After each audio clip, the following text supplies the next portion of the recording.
Good day, Dr. Mel.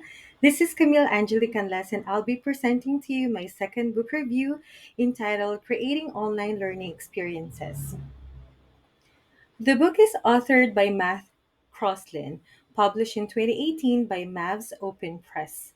The book covers overview of online courses, basic philosophies, institutional courses, production timeliness and processes, effective practices, creating effective course activities, creating effective course content, open educational resources, assessment and grading issues, creating quality videos, utilizing social learning in online courses, mindfulness in online courses, advanced course design, and marketing of an online course.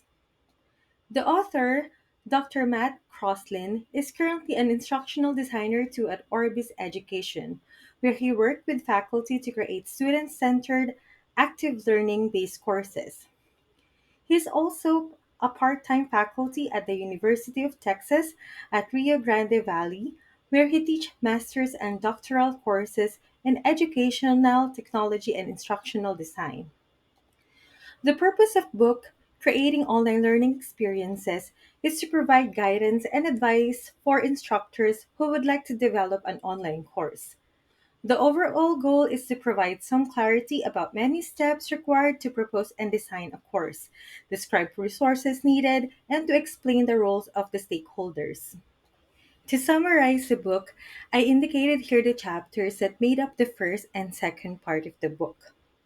The book has 14 chapters, and in this part, it discusses how modern online courses were evolved from the correspondence and multimedia generation and how online learning became more available to anyone with an internet connection.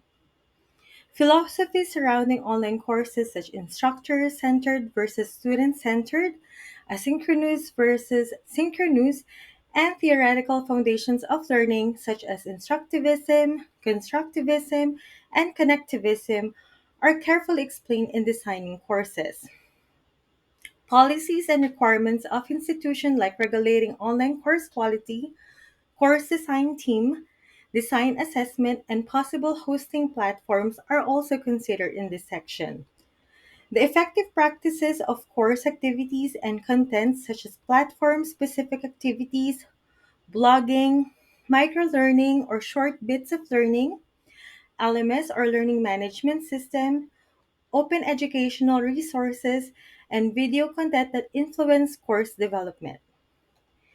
In the second part, it shares how open education resources can be shared in class and incorporate it in designing courses. Assessments and gradings in online courses are also tackled in this book. It explains different types of assessment, suggestions for assessment practices, standardized and open ended rubrics that are applicable in online courses. Tips in creating quality videos that describe timed transcripts, audio and video preparation, and editing and licensing are included. Also, discussion about social learning and developing courses, suggested social networking websites, personal learning networks, diversity in online courses, game based learning, virtual reality, mobile learning, and marketing the online course. The ADDIE method is also explained in this book, which is essential in designing an online course. A stands for analyze the need for a course. D is for develop the content and activity ideas. The other D is design the actual content and activities. I to implement the course. And E evaluate how well the course goes. Let's go now to my evaluation as a reader. This book is an excellent guideline and reference for institutions who are starting up on offering programs for an online course. This has a step by step guide which lists down the basics of instructional design that the teacher will be able to understand. It is easy to read, informational, and there's a lot of points and suggestions that will be applicable to a more diverse learners. For the book's weaknesses, the author explained in the end that it lacks information about the process or flow to create courses, which I agreed to. However, the readers were given a freedom to think of ways to create an online course based on the needs of their stakeholders. That's why they suggested the ADDIE method.